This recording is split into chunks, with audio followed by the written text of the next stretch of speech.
no livro de Mateus, no capítulo de número 21, apenas o verso número 22. Mateus 21, 22.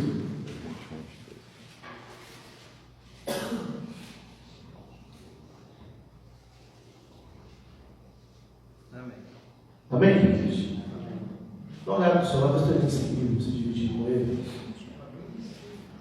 A alegria de ouvir a palavra de Deus, entender a palavra de Deus e viver a palavra de Deus.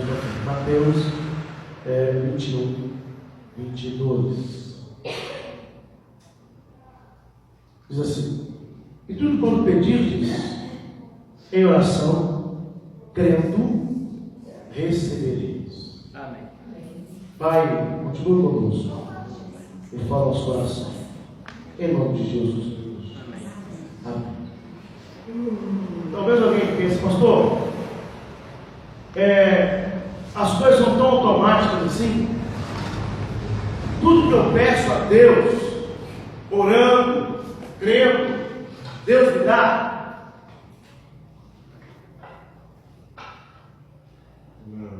Não. Às vezes nós oramos, e aí muitas vezes nós não recebemos. Quanta gente você conhece que está aí há 10 anos, 15 anos, 20 anos, orando e não consegue a sua bênção? Ah, pastor, eu queria, oro e não recebo. Eu conheci uma pessoa que orava para tirar uma carteira motorista. A pessoa já vinha há anos tentando, não conseguia. E de fato não conseguiu. Saiu da igreja, falou: não quero ser crente mais. Mas por quê, meu irmão? Porque tem tempos que eu oro e eu não recebo a minha bênção. Há muitas pessoas, irmãos, que realmente condicionam a bênção a Deus. Sirvo a Deus se Deus me der, sirvo a Deus se Deus fizer, sirvo a Deus se Deus me entregar, sirvo a Deus se Deus resolver, sirvo a Deus, e essa relação acaba se tornando uma relação de negócio. Eu estou com Deus porque Deus, eu sirvo a Deus porque Deus, eu oro a Deus porque Deus. Não existe a consciência oposta a essa consciência, essa ideia de troca e de mercado. Eu sirvo a Deus porque o Senhor me amou primeiro. E quero nessa noite chamar a sua atenção para dizer que, independente do estado que nós estamos, aonde nós estamos, o fato é que Deus é muito maior do que a nossa realidade. E às vezes nós olhamos para a realidade, vivemos um tempo e achamos que Deus é o Deus daquele momento. Não, meu irmão, Deus é muito mais do que isso. Muito mais. Segundo o livro de João, lá no último capítulo de João, diz que se os autores ou as testemunhas fossem escrever tudo aquilo que Jesus operou, tudo aquilo que Jesus de fato fez, nós teríamos volumes e volumes, e ainda assim não conseguiríamos guardar tudo aquilo que Jesus Cristo fez no seu tempo. Ou seja, aquilo que Deus é na minha vida, é na sua vida, é na nossa vida, é muito maior do que aquilo que nós entendemos. Amém, irmãos? Amém. Amém? Então, a partir daí, nós precisamos entender que Deus é maior do que muitas vezes aquilo que nós queremos. Mas o texto afirma: e tudo quanto pedirdes em oração, crendo, recebereis. Às vezes nós olhamos o texto e esquecemos de todo o contexto daquilo que nos apresentava.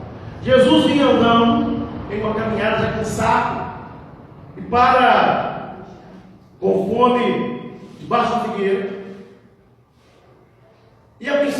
figueira tinha flores. E Jesus entende que se há flor, há fruto. Porém, não havia nessa figueira fruto. E Jesus então olha para essa figueira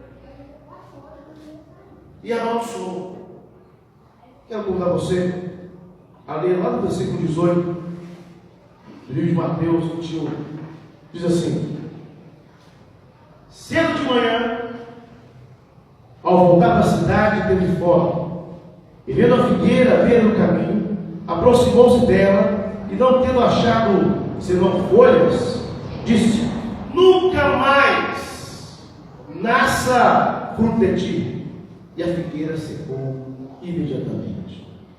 Vendo isso, os discípulos admiraram-se e exclamaram: como secou depressa a figueira? Jesus, porém, lhes respondeu: em verdade vos digo que, se tiverdes fé e não duvidardes, não somente fareis o que foi feito na figueira, mas até mesmo se disser a este monte: erga-te e lança-te ao mar, tal feito acontecerá. E tudo quanto pedires em oração, crendo, recebereis. Queridos, existe um contexto. Jesus estava com fome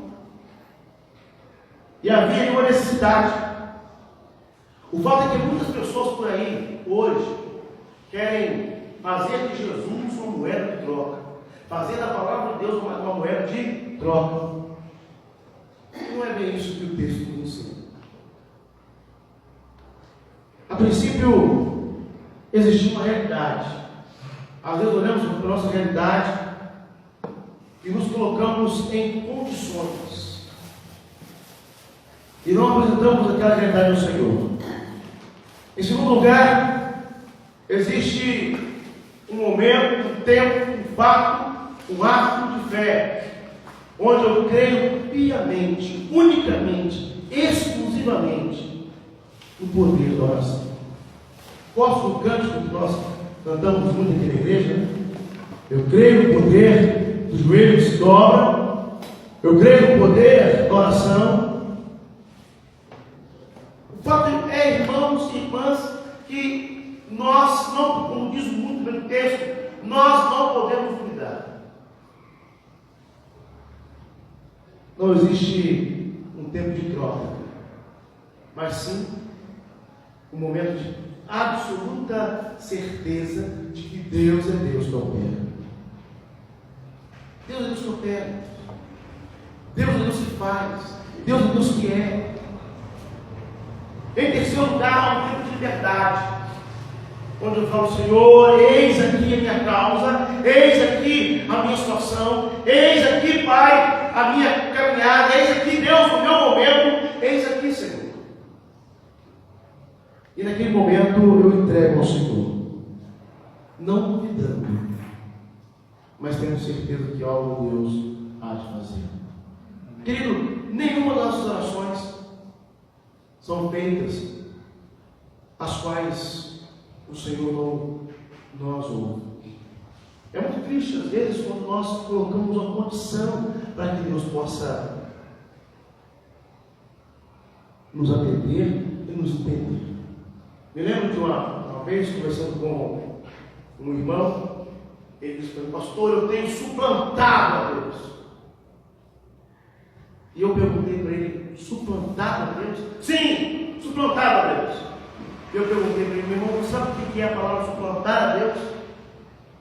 E ele sabia. Só que ele disse: pastor, eu tenho jogado Deus contra a parede. Rapaz, isso é muito corajoso. A palavra suplantar não significa pisar sobre. E esse moço, infelizmente, não chegou no lugar nenhum. E devido à condição de troca a qual ele colocou com o Senhor, hoje, infelizmente, não congrega no lugar nenhum. Mas o texto nos chama a atenção dizendo: se tiveres fé. Se tiveres fé. Diferente de se houver um sentimento de troca, se tiver algum sentimento de condição, se você suplantar a Deus, mas se você tiver fé. Se você tiver fé. Eu quero terminar o nosso momento para que possamos mais uma vez orar, dizendo que é preciso pedir ao Senhor com exclusividade, pedir ao Senhor crendo.